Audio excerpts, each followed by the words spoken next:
For Veterans Day, 1,500 troops find out they'll go to the Middle East. Their mission? Stop Islamist insurgents terrorizing Iraq and Syria. Meanwhile, the Pentagon is trying to confirm a report that an airstrike injured the leader of ISIS yesterday.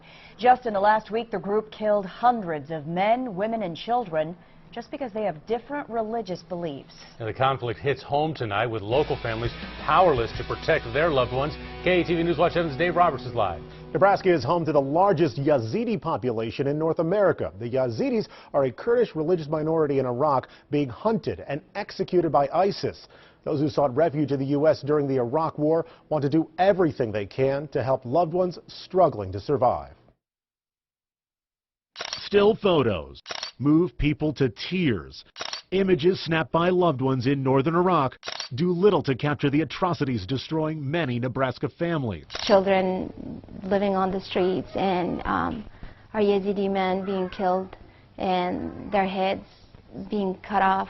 Layla Kadeta's stories don't come from journalists, but family members struggling to survive as ISIS tries to kill off Yazidis and chase them from their homes in the northern Iraqi city of Sinjar.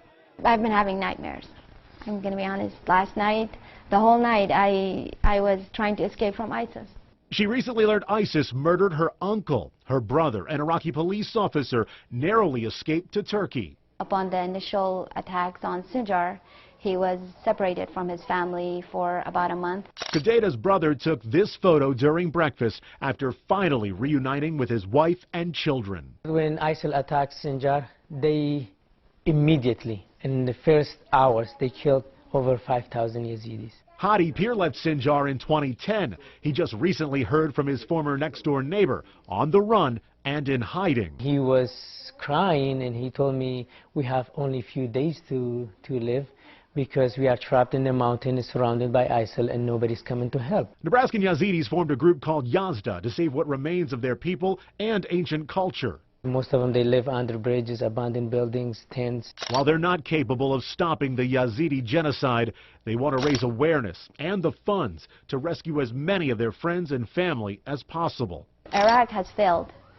It has failed to protect minorities in Iraq, and we are their only voice of hope.